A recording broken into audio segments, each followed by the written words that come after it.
I tried to use this stationary vise that is like yours, but this thing is so high, the angle is off. So I am using what is called a rotary vise. If you really get into this, there are a lot of advantages to a rotary vise. For example, instead of having to wrap like this, I can turn it. That's called a rotary vise. The vise does a lot of the work for you.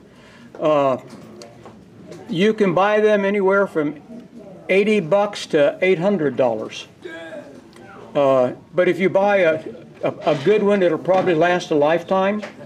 But for a beginning, I would not recommend that, unless you have unlimited funds, that you start off with a rotary vise, because I don't know if you're going to get into this or not. Some people will, some people won't. But for what we're doing, this standard vise works. And I will be using this like it were a non-rotary today. But it looks different than your vise, and that's because a rotary vise, when I turn it, the eye of the hook doesn't change positions. It's in the same place all the time. Does that help? Yeah, once I get used to it. Yeah. It distorts what you're... Yeah. Okay, all right, if you got thread on, let's go ahead and wrap up toward the eye. Remember, you wrap away, only have about an inch, inch and a half at the most, preferably an inch or less. Now, when you get near the eye, do not crowd the eye. Leave about the width of the eye of shiny metal. I think I've got a burr in my bobbin because it's shredding my thread. Okay, you want to leave about the length of the eye. Just see that as shiny metal. We're saving that because most of our flies will have a head, they call a head, on the fly. And if you crowd the eye, you will not have room for your head. To get a head on, you're liable to wrap over the eye, and then you can't get your tippet through the eye of the hook. And that can be really frustrating. Okay? All right, when you get up to that eye, grab your little half hitch tool. Should look like this. Some of you have a gold one, some of you have a black one. I think they're all black or gold. We're going to be using that tapered end. Notice on the end of that taper, if you look at it straight, there's a hole in it. That hole will allow you to go over the eye of the hook and tie your knot right behind the eye. And this is a very, very basic, I'm going to have to back this thing up quite a bit so you can see this. Okay. When we go to the high school, the method that works best for me, trying to teach high school kids how to use this tool, is I'm going to take my half hitch tool and I'm going to put it about halfway in. Then I'm going to bring my thread up. I'm going to form a 90-degree with my thread.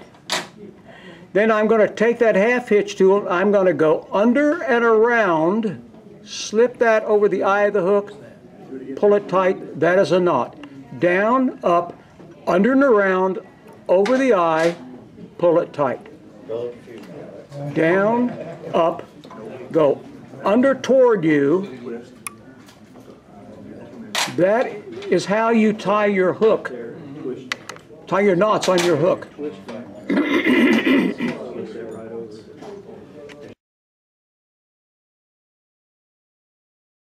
You need help, Don?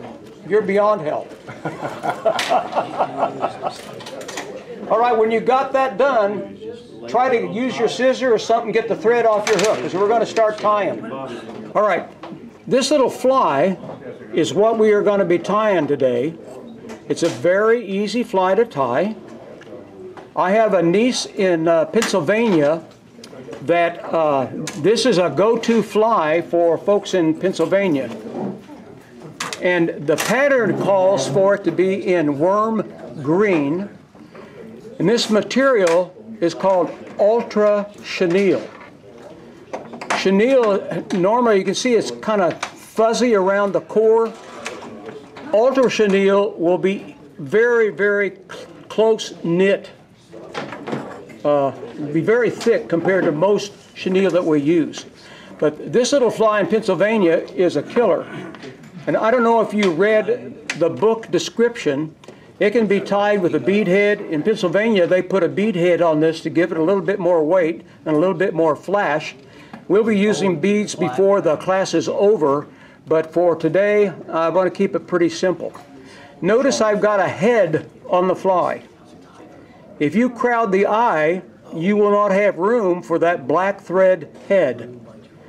Although it's called a green weenie, I have had success with this in multiple colors.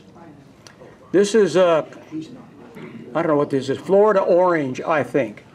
But you can buy this material in a variety of colors, and we have some of this stuff for sale in our supply cabinet. So if this, most any fly that works for trout will also work for bluegill. So you kind of keep that in mind. The stuff that we're talking about, a lot of the examples I have out of the in the booklet are written from a trout fisherman's perspective, but just keep that in the back of your mind. Anything you throw at a trout, a bluegill will almost always jump on it as well. So this is a really easy fly to tie. This is not a dry fly. It's not intended to float. It's intended to sink. That's why you should have picked up some lead over here. If you did not get lead, let me know. We need to get you some lead. Now this lead comes in a variety of thicknesses. We use an awful lot of 20/100s. That's .020 lead, or some people just call it 2, or 1/5, or 10, or 25, or 30, or 35. It all is in hundredths of an inch. With your lead, we're going to put the lead on the same way we would put on thread. You're going to put that lead behind your hook, and just watch on the screen. I'm going to grab that tip of that lead. I don't want to have a great big long bunch of it sticking up. It wastes it. I'm going to grab that tip, and with my thumb and my first finger, I'm going to squeeze that tight on the hook and hold it in place. Then I'm going to start making some wraps forward. I would recommend on this fly, you might want to make, 10 or 12 wraps. And it should end up looking kind of like what you see up on the screen. Remember, you wrap away, put the lead behind the hook shank. Away from you. Always wrap away from you. If you're coming towards you, you got a problem. When we go to high school, they'll start wrapping away, and about halfway through, they start unwrapping everything they tied on. They are leaders of the next generation. Okay, when you got 10 or 12 wraps, watch how I'm going to get this off. I'm going to grab my lead so it's not going to slide on me. I'm going to pull my lead straight up above the hook. I'm going to grab it right by the hook as close as I can and give it a quick yank. 9 times out of 10, it will break right next to the hook shaft. If it doesn't, it's not a big deal. You can either trim it with your scissors or you can finger wrap it tight. Now, notice I've got what I call a little pigtail at the end. I have not figured out a way to avoid that pigtail. I don't want to waste that, so with my thumb, I'm going to squeeze that lead. I'm going to use that lead. I'm going to squeeze it, and I'm going to try to just finger wrap it tight around. And I want that little pigtail to be flush with the shaft of the hook. Next tool you're going to need is your bobbin and thread. I don't do what the book says about how to apply thread. They apply from the eye back. I don't do that. I start back by the bend. I'm going to put the thread behind the hook. I'm going to make a couple of forward wraps, then I'm going to try and get over my tag end, and I want my thread hanging right above where the barb used to be. And then I'm going to get rid of that tag end. Scissors, little knife, whatever turns you on. Okay, take your ultra chenille. Notice I've got, I may have a little bit too much lead on, but I don't have much room back behind my lead.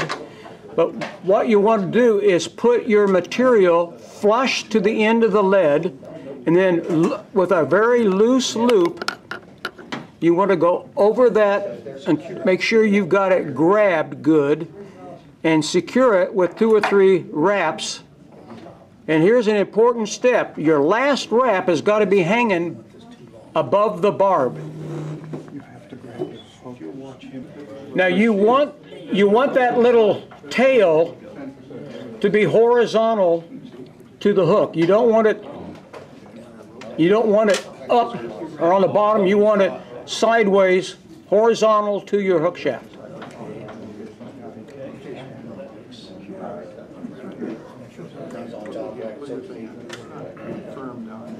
When you have got that attached, then start wrapping your lead through the lead forward, and we're going to end up right in front of the lead.